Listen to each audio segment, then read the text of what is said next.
राज्य सरकारनं शेतकऱ्यांना एक मोठा दिलासा दिलाय। पीक विमा योजनेमधून शेतकऱ्यांना भरपाई मंजूर केली आहे। पात्र विमा लाभार्थ्यांना भरपाई मंजूर केली आहे। नांदेड जिल्ह्याला सर्वाधिक मदत त्यामुळे मिळणार आहे। नुकसानापोटी पात्र विमा लाभार्थ्यांना 1219 कोटी रुपयांची भरपाई मंजूर झाली आहे। प्रामुख्याने सोयाबीन पिकाच्या नुकसानापोटी मदत मंजूर झाली आहे। आत्ताच बघितलेल्या बातमीनुसार महाराष्ट्र राज्यामधील ज्या शेतकरी बांधवांना पीक विम्याच्या पहिल्या टप्प्यामध्ये वाटप झाले नव्हते, आता अखेर अशा शेतकरी बांधवांसाठी मोठी खुशखबर आली आहे। म्हणजेच की शेतकरी बांधवांनो, गेल्या 3 वर्षापासून जर काय तुम्हाला पीक विमा भेटला नसेल, तुमचा पीक विमा रखडला असेल, तर आज मुख्यमंत्री देवेंद्रजी फडणवीस साहेब यांच्या माध्यमातून मोठी घोषणा करण्यामध्ये आली। अशा शेतकरी बांधवांच्या खात्यामध्ये पीक विम्याच्या दुसऱ्या टप्प्यामध्ये पैसे वितरित करायला आता सुरुवात झाली आहे। पीक विम्याचा पहिला टप्पा वितरित झालेला आहे। तुम्हाला माहीत आहे, पीक विम्याचा पहिला टप्पा 25% अग्रिम काही शेतकरी बांधवांना भेटला, तर काही शेतकरी बांधवांना भेटलाच नाही। आपण बोलत आहोत त्या शेतकरी बांधवांचं की ज्या शेतकरी बांधवांना पीक विमा आलाच नाही। तर मग शेतकरी बांधवांनो, जर तुम्हाला पीक विमा आला असेल 25% अग्रिम, तरी पण तुम्हाला पीक विमा 75% मिळणार आहे। परंतु ज्या शेतकरी बांधवांना 25% पीक विमा सुद्धा आला नाही, अशा शेतकरी बांधवांच्या खात्यामध्ये आता 100% पीक विमा जमा करण्यामध्ये येणार आहे। सरकारच्या माध्यमातून आता निर्णय घेण्यामध्ये आला, निधी आज जमा होत आहे। कारण या महत्त्वाच्या निर्णयानंतर आज सकाळपासूनच निधी वितरणाला सुरुवात झाली आहे। तर मग महत्त्वाचं म्हणजे की बघा शेतकरी बांधवांनो, आता सरकारने सांगितल्यानुसार काही जिल्ह्यामध्ये हेक्टरी 20,000 रुपये पीक विमा शेतकरी बांधवांना मिळणार आहे, तर काही जिल्ह्यामध्ये हेक्टरी 30,000 रुपये मिळणार, तर काही जिल्ह्यामध्ये 40,000 आणि काही जिल्हे असे देखील आहे ज्या जिल्ह्यामध्ये 50,000 रुपये हेक्टरीपर्यंत पीक विमा आता वाटप केला जाणार आहे। आपण बोलत आहोत पीक विम्याबद्दल आणि 2022चा पीक विमा, 2023चा पीक विमा आणि 2024 या 3 वर्षामध्ये अतिवृष्टीमुळे, नैसर्गिक आपत्तीमुळे शेतकरी बांधवांचे मोठे नुकसान झाले असेल, अशा सर्व शेतकरी बांधवांना आज निधी जमा केला जात आहे। त्या शेतकरी बांधवांची भरपूर दिवसाची प्रतीक्षा आता संपत आहे। तर मग शेतकरी बांधवांनो, अतिशय महत्त्वाचं म्हणजे की आता जाणून घ्या, तुम्ही जर महाराष्ट्र राज्यामधून जर असाल, तुम्हाला असं वाटत असेल की आज संपूर्ण राज्यामध्ये वितरण होणार आहे, तर मग तुम्ही चुकीचा विचार करत आहात। कारण स्वतः महाराष्ट्र राज्याचे मुख्यमंत्री देवेंद्रजी फडणवीस साहेब यांनी सांगितले आहे, आज महाराष्ट्र राज्यामधील 36 जिल्ह्यापैकी 12 जिल्ह्यामध्ये बघा आता दुसरा टप्पा वितरित केला जात आहे। परंतु त्यामध्ये पण सरकारच्या माध्यमातून 3 टप्पे करण्यामध्ये आले, म्हणजे की 3 याद्या जाहीर करण्यामध्ये आल्या आणि आज पहिली यादी जाहीर होत असून लवकरच या ठिकाणी दुसरा आणि तिसऱ्या टप्प्याच्या वाटपाला सुरुवात होणार आहे। म्हणजे की शेतकरी बांधवांनो, तुम्हाला माहीत आहे हा 75% अग्रिम पीक विमा 100% पीक विमा आहे, जो की शेतकरी बांधवांना मिळत आहे आणि त्याचा आज या ठिकाणी पहिल्या यादीनुसार वितरण सुरू आहे। तर मग या 12 जिल्ह्यांच्या यादीमध्ये तुमचं नाव येतं का नाही ते तुम्ही आता चेक करून घ्यायचं आहे। जर या 12 जिल्ह्यांच्या यादीमध्ये तुमचं नाव येत असेल, तर मग सरकारच्या माध्यमातून आज तुमच्या खात्यामध्ये निधी जमा होत आहे। हो, टप्प्याटप्प्याने पीक विम्याचे पैसे सर्व शेतकरी बांधवांच्या खात्यामध्ये हेक्टरीप्रमाणे वाटप होत आहे। पीक विम्याची वाट बघणाऱ्या सर्व शेतकरी बांधवांची प्रतीक्षा आता अखेर संपलेली आहे। तर मग आता लक्षामध्ये घ्या शेतकरी बांधवांनो, हो खऱ्या अर्थाने शेतकरी बांधवांच्या खात्यामध्ये पैसे वाटपाला आता सुरुवात झाली आहे। गेल्या 3 वर्षापासून शेतकरी बांधव पीक विम्याची वाट बघत होते। आज पीक विमा येईल, उद्या पीक विमा येईल, परंतु पीक विमा आला नव्हता।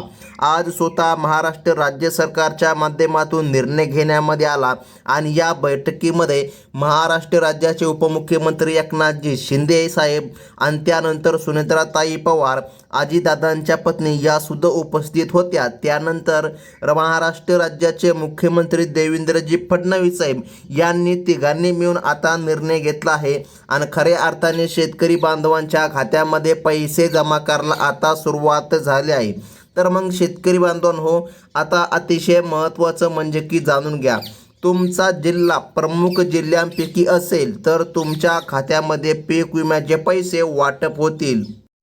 तर मग शेतकरी बांधवांनो, ज्यांचे 3 वर्षामध्ये म्हणजेच की 2022 वर्ष असो किंवा 2023 किंवा 2024 या वर्षामध्ये अतिवृष्टीमुळे किंवा नैसर्गिक आपत्तीमुळे जर मोठे नुकसान झाले असेल तर त्यांनी पंचनामे केले असतात. आता लक्षामध्ये घ्या शेतकरी बांधवांनो, सरकारच्या माध्यमातून जर काय तुमच्या जिल्ह्यामध्ये किंवा तालुक्यामध्ये पंचनामे पूर्ण झाले असतील तर मग तुम्हाला 100% पीक विम्याचे पैसे आज जमा करण्यामध्ये येणार आहे. स्वतः सरकारच्या माध्यमातून हा निर्णय घेण्यामध्ये आला, त्यामुळे आता शेतकरी बांधवांची काही अंशी चिंता मिटलेली आहे. तर मग शेतकरी बांधवांनो, कोणते आहेत ते 12 जिल्हे, ज्या 12 जिल्ह्यामध्ये पीक विमा जमा होणार तर ते 12 जिल्ह्यांची यादी पाहून घेणं अतिशय महत्त्वाचं आहे. अगदी एका मिनिटामध्ये आता आपण यादी पाहून घेऊया. तर मग महत्त्वाचं म्हणजे की बघा, हा पीक विमा 2022 वर्ष, 2023 वर्ष आणि 2024 या तिन्ही वर्षांचा एकत्रित वाटप होत आहे. 2022 आणि 2023 मध्ये भरपूर शेतकरी बांधवांना पैसे भेटले नव्हते. तसेच 2024 मध्ये झालेल्या नुकसानीचे पैसे देखील बाकी होते. त्याच अनुषंगाने या पीक विम्याचा पहिला टप्पा अगोदर वितरित झालेला आहे आणि आज निधी जमा केला जात आहे. हो शेतकरी बांधवांनो, तुम्ही अगदी बरोबर ऐकलं. आपल्या राज्याचे कृषी मंत्री दत्ता मामाजी भरणे यांच्या माध्यमातून या पीक विम्याचे पैसे थेट पात्र शेतकरी बांधवांच्या खात्यामध्ये वितरित करण्याचे आदेश देण्यामध्ये आले आहे.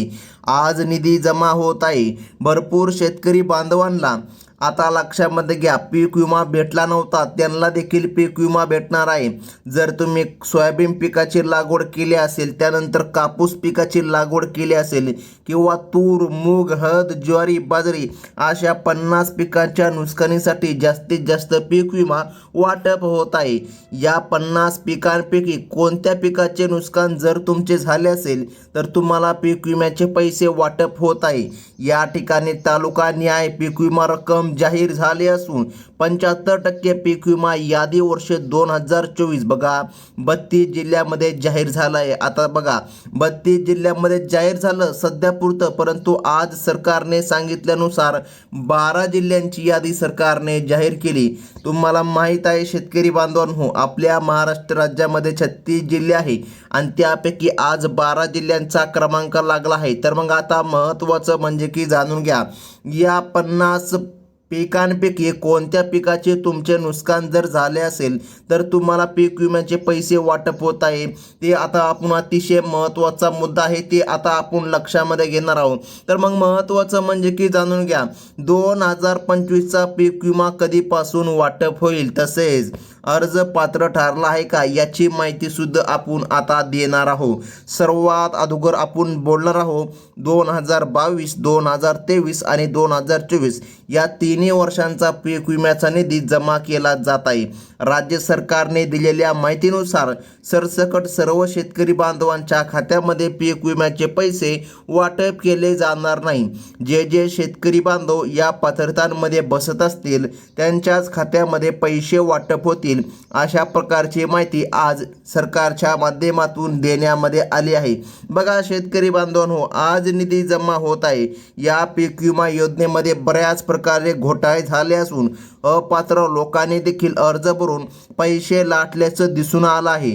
त्यामुळे जे खरोखर लाभार्थी असतील त्यांच्याच खात्यामध्ये मागील 3 वर्षांचा पीक विमा एकत्रितपणे वितरित केला जात आहे. आणि शेतकरी बांधवांना अतिशय महत्त्वाची बातमी आता आली, कारण की पीक विमा वाटप होत आहे. तर मग आता महत्त्वाचं म्हणजे की बघा शेतकरी बांधवांनो, आता आपण जिल्ह्यांची यादी पाहून घेणार आहोत. यादी अतिशय महत्त्वाची आहे. यादीमध्ये तुमचं नाव येत असेल तर मग आता तुम्हाला पीक विमा मिळणार आहे. बघा शेतकरी बांधवांनो, आज निधी जमा होत असलेल्या जिल्ह्यांची यादी खालीलप्रमाणे आहे. या जिल्ह्यांना प्राधान्य देण्यामध्ये आलं आहे. परभणी जिल्ह्यामध्ये 4 लाख शेतकरी बांधवांना निधी मिळणार. त्यानंतर बीड जिल्ह्यामधील 8 लाख शेतकरी बांधवांना निधी मिळणार. या दोन्ही जिल्ह्यामध्ये मोठे नुकसान झाल्याने खरीप आणि रब्बी हंगामासाठी मोठा निधी आता सरकारच्या माध्यमातून वितरित केला जात आहे. याच व्यतिरिक्त शेतकरी बांधवांनो, जर तुम्ही जालना जिल्ह्यामधून असाल किंवा अकोला जिल्ह्यामधून असाल किंवा हिंगोली जिल्ह्यामधून असाल तर तुमच्यासाठी अतिशय महत्त्वाची बातमी आहे. यवतमाळ जिल्हा, धाराशिव जिल्हा आणि छत्रपती संभाजीनगर जिल्हा अशा जिल्ह्यामध्ये पैसे वाटप होत आहे. अहमदनगर जिल्हा म्हणजेच की अहिल्यानगर जिल्हा आपण म्हणू शकतो. बघा, या ठिकाणी पात्र शेतकरी बांधवांना आता हा पीक विमा मिळणार आहे. बघा, सरकारने सांगितल्यानुसार तुम्ही पात्रतामध्ये बसतात का? जर तुम्ही पात्रतामध्ये बसत असाल तर तुमच्या खात्यामध्ये आता हा पीक विमा देण्यामध्ये येत आहे. शेतकरी बांधवांनो, महत्त्वाचं म्हणजे की आता लक्षामध्ये घ्या, आपल्या राज्याचे कृषी मंत्री दत्ता मामा भरणे यांच्या माध्यमातून या पीक विम्याचे पैसे थेट पात्र शेतकरी बांधवांच्या खात्यामध्ये वितरित करण्याचे आदेश देण्यामध्ये आले आहे. आज निधी जमा होत आहे. भरपूर शेतकरी बांधव लक्षामध्ये घ्या, वाट बघत होते पीक विम्याची. आता बघा, सोयाबीन, कापूस, तूर, मूग, हळद, ज्वारी, बाजरी अशा 50 पिकांच्या नुकसानीसाठी जास्तीत जास्त पीक विमा आता वाटप केला जात आहे. तर मग बघा शेतकरी बांधवांनो, अतिशय महत्त्वाची म्हणजे की ती संपूर्ण यादी बघा. सरकारने सांगितल्यानुसार यादीमध्ये जर काय तुमचं नाव आलं असेल तरच तुम्हाला निधी मिळणार. बघा, कोणकोणत्या शेतकरी बांधवांना कोणत्या जिल्ह्यामध्ये आणि कोणत्या बँकेमध्ये पीक विम्याचं वाटप होत आहे याची आपण एका मिनिटामध्ये माहिती पाहणार आहोत. जर तुम्ही नियमांचे पालन केले नसेल तर या ठिकाणी सर्वांना पैसे आता लक्षामध्ये घ्या. शेतकरी बांधवांनो, तुम्हाला नियमांचे पालन करावं लागणार आहे. आणि जर तुम्ही नियमांचे पालन केलेले नसेल तर मग हे लक्षामध्ये घ्या, सर्वांना पीक विमा भेटणार नाही. काहींचा पीक विमा रखडू शकतो. त्यामुळे नियमांचे पालन करा. आता लक्षामध्ये घ्या, या ठिकाणी सर्वांना पैसे येणार आहे, परंतु तुम्हाला नियमांचे पालन करावं लागेल. आणि जर तुम्ही नियमांचे पालन केले नाही तर फक्त तुम्हीच या पीक विम्यापासून वंचित राहू शकता. त्यामुळे जर तुम्हाला वाटत असेल की आपण पीक विम्यापासून वंचित राहू नये तर शेतकरी बांधवांनो, महत्त्वाची कामे तुम्ही केलेली आहेत का ते देखील पाहून घेणं आता अतिशय गरजेचं आहे. बघा, सरकारने सांगितलं आहे, आज जो काय पीक विमा जमा केला जात आहे तो बँकांच्या यादीनुसार वितरित केला जात आहे. तर यादी पुढील प्रमाणे आहे. बघा, बँक ऑफ इंडियामध्ये सुद्धा पीक विमा येत आहे. त्यानंतर बँक ऑफ महाराष्ट्रामध्ये सुद्धा पीक विमा येत आहे. त्यानंतर कॅनरा बँकेमध्ये सुद्धा पीक विमा येत आहे.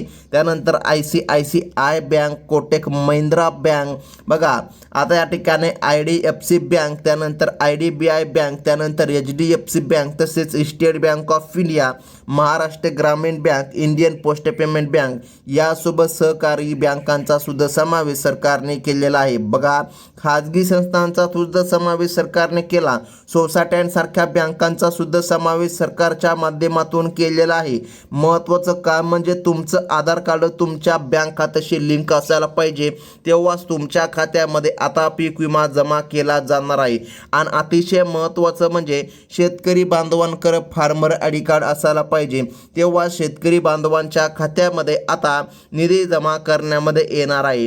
हे सरकारच्या माध्यमातून महत्त्वाची बातमी आता देण्यामध्ये आली. तर मग शेतकरी बांधवांनो, या 12 जिल्ह्यांच्या यादीमध्ये तुमचं नाव आलं का? जर या 12 जिल्ह्यांच्या यादीमध्ये तुमचं नाव आलं नसेल तर अजिबात काळजी करू नका. पुढील यादी या चॅनलच्या माध्यमातून कळविण्यामध्ये येणार आहे. त्यामुळे आत्ताच या चॅनलला सबस्क्राईब करा. ही होती अतिशय महत्त्वाची बातमी. धन्यवाद.